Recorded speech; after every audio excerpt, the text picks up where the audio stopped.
Hi, this is Go For It Randy. I want to ask you one question. Do you want to be saved by faith? Because many people have a very different understanding of what being saved by faith actually means. The Bible scriptures tell us one thing, but other people are telling us another thing. So the bottom line is there is a sliding scale as to who has faith and who does not have faith. If you want to go to heaven, then you need to watch this video, because I'm going to share with you the scriptures that show you exactly what it takes to have faith in Jesus Christ that allows you to be qualified to go to heaven. So I'm going to show you how being saved by faith requires action. You actually have to do something that shows you have faith in order to truly have faith. And the Bible is filled with these kind of faith encounters. So we're going to go over those from the scriptures right now. Because here's the thing. God can tell whether you have faith by the actions that you take while you're down here on earth. Let's go over to Luke chapter 7, verse number 44. Up at the top there it says, "Then Jesus turned to the woman and said to Simon, 'Do you see this woman? I entered your house. You gave me no water for my feet, but she has washed my feet with her tears and wiped them away with the hair of her head. You gave me no kiss, but this woman has not ceased to kiss my feet since the time I came in. You did not anoint my head with oil, but this woman has anointed my feet with fragrant oil. Therefore, I say to you, her sins, which are many, are forgiven, for she loved much. But to whom little is forgiven, the same loves little.' Then he said to her, 'Your sins are forgiven.' And those who sat at the table with him began to say to themselves, 'Who is this who even forgives sins?' Then he said to the woman," now let's go to the top of the page. "Then Jesus said to the woman, 'Your faith has saved you. Go in peace.'" Now listen to what Jesus said. He said, "Your faith has saved you."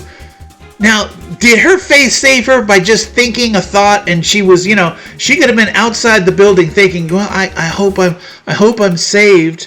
I do believe that Jesus died on the cross and then he was buried and then he rose again the third day. I hope that's going to save me." No, she didn't just sit on those laurels. She literally walked into the building, got down on her knees, humbled herself, started crying because she knew she was one of the biggest sinners out there. She knew that she was full of sin and she was very sorrowful. And she got down and literally started wiping her tears on his feet and cleaned his feet. Then she anointed his feet with oil, and Jesus was like absolutely blown away. She's kissing his feet the whole time that he's there. And the bottom line is, this is something that 99% of Christians would have never taken the action to do. So Jesus knew that through her actions, she demonstrated her faith. And Jesus rewarded her by saying, "Your faith has saved you." So you can't just think that, I'm going to have the thoughts of good thoughts of having faith in Jesus and believing in Jesus, and that's going to save me. No, if you don't crack open a Bible and learn who Jesus is, if you don't start demonstrating through your actions that you have true faith, there's a very good chance you may not make it. So that's why the Bible is filled with stories of people who demonstrated that they have faith. They didn't just say they had faith, they demonstrated it through their actions. Now let's go over to Matthew chapter 20 and verse number 30. This is talking about the two blind men. And it says, "And behold, two blind men sitting by the road, when they heard that Jesus was passing by, cried out, saying, 'Have mercy on us, O Lord, Son of David.' Then the multitude warned them that they should be quiet. But they cried out all the more, saying, 'Have mercy on us, O Lord, Son of David.' So Jesus stood still and called them and said, 'What do you want me to do for you?' Then they said to him, 'Lord, that our eyes may be opened.'" In other words, they were blind. So Jesus had compassion and touched their eyes, and immediately their eyes received sight, and they followed him. Now again, these two blind guys, they called out to Jesus, and what did the crowd do? The crowd said, "Shut up, be quiet." Now what happens in real life? When that happens in real life, most people shut down, they go over to the corner because now they're embarrassed. but not these two blind guys.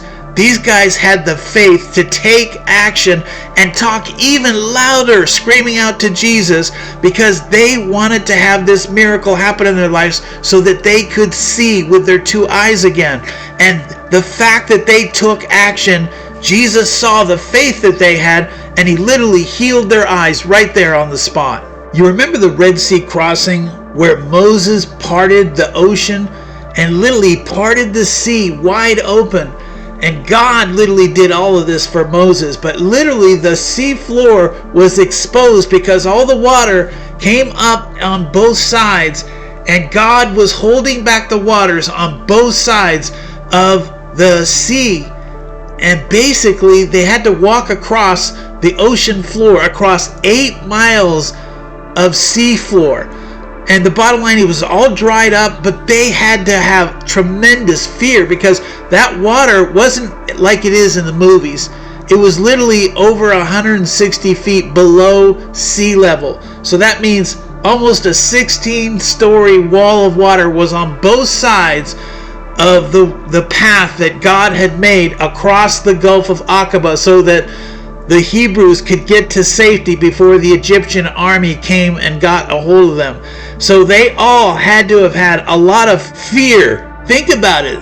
They must have been thinking, is the water going to be held back by God, or is it going to come crashing down on them? Because it had to have taken about 3 hours for most of them to get across, maybe even more, to get across the Gulf of Aqaba. I mean, it was over 8 miles across.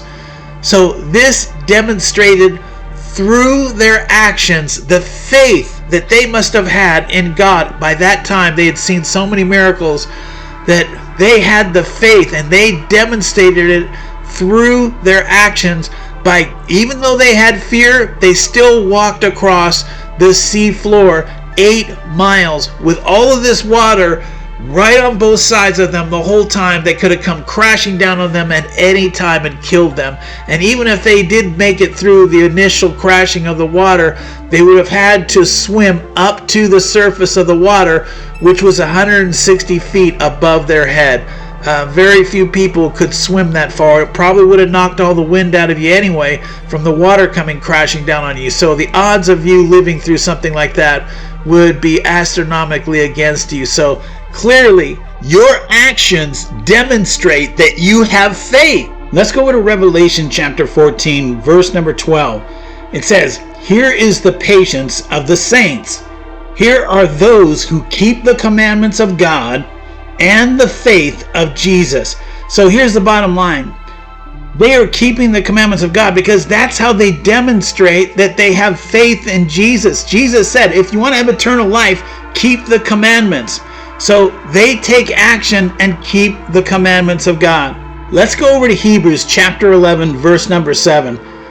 It says, "By faith, Noah, being divinely warned of things not yet seen, moved with godly fear, prepared an ark for the saving of his household, by which he condemned the world, and became heir of righteousness, which is according to faith." So in other words, Noah knew that the great flood was coming and was going to destroy everyone on earth who was not inside the ark. So he had to build this ark, a 500-foot long boat that took him over 120 years to build the ark. And if that doesn't show you that he took massive action to have faith of a man who would do something like that for 120 years, that demonstrated that Noah had the faith of a very faithful man, and God loved Noah. So bottom line is, faith is shown through the actions that you take, and it keeps showing up over and over and over again. Let's take a look at the next two verses, verses 8 and 9. It says, "By faith Abraham obeyed when he was called to go out to the place which he would receive as an inheritance, and he went out not knowing where he was going. By faith he dwelt in the land of promise as in a foreign country, dwelling in tents with Isaac and Jacob, the heirs with him of the same promise." So the bottom line is, God told Abraham to go to a foreign country and to live in tents and to stay there until he was able to secure that land. In other words, things had to take place in order for Abraham to take over that land. And God made sure that everything took place in its proper order. But the thing is, how many people today in 2025 would have gone to a foreign country like, let's say, Saudi Arabia, and go stay inside tents until you were able to get the land? I mean, come on. People would not do that today. So Abraham, by taking action, staying in the middle of a desert in a tent for long periods of time just to get the land of Israel, and that was a big thing. But the bottom line is, as an individual, it must have been a very scary thing to be in a foreign land, knowing that there's enemies all around you who want to take your life. So God protected Abraham and made sure that the land of Israel went to the rightful owners. So let's go to verse number 24 and we'll start there. By faith, Moses, when he became of age, refused to be called the son of the Pharaoh's daughter, choosing rather to suffer affliction with the people of God than to enjoy the passing pleasure of sin, esteeming the reproach of Christ greater riches than the treasures in Egypt, for he looked to the reward. So here's the thing. Moses, when he was about 3 months old, his parents gave him over essentially to the Pharaoh's daughter, and the Pharaoh's daughter raised Moses as if she bore Moses in her belly. So that was the Pharaoh's daughter, according to everyone else out there who didn't know the truth. But he was actually a Hebrew. So when he found out later in life, when he was basically like a prince, and he was total royalty over in Egypt, he was an adult man, and he decided, you know what? I no longer want to be called the Pharaoh's daughter, which meant he basically gave up all of his inheritance in Egypt. And the Pharaoh was not very happy about that. He was punished severely for this, and he suffered a lot. So he took action by literally saying, hey, you know what? I don't want to do the easy path. I want to do the right path, the righteous path, because he was a Hebrew, and he wanted to go down the Hebrew path instead of the sinful Pharaoh's path. So that was a very defining moment in Moses' life, because he took actions that most people never would have done to demonstrate his faith in God. Let's go over to Matthew chapter 9, verse 20 and 21. It says, and suddenly a woman who had a flow of blood for 12 years came from behind and touched the hem of Jesus' garment. For she said to herself, if only I may touch his garment, I shall be made well. But Jesus turned around, and when he saw her, he said, be of good cheer, daughter. Your faith has made you well. She literally thought, hey, if I touch his garment, then I'm going to be made well. So she literally had to take action, catch up to Jesus, and secretly touch his garment from behind. And Jesus, when this happened, a whole lot of power came out of him. Originally, he said, what just happened there? Who touched me? Because he knew a lot of power just came out of him, because her beliefs in what she was doing there were so strong. Her faith was so strong that she touched his garment, and immediately Jesus knew that she just touched his garment, even though there was thousands of people around Jesus at that time. So taking action again shows that you have faith. Just like it says in James, faith without works is dead. I truly believe that if this woman would have kept this to herself, if she would have just thought in her head, Jesus, I want you to heal my body, and that's all she did, she never touched his garment, I believe Jesus would not have healed her body that day.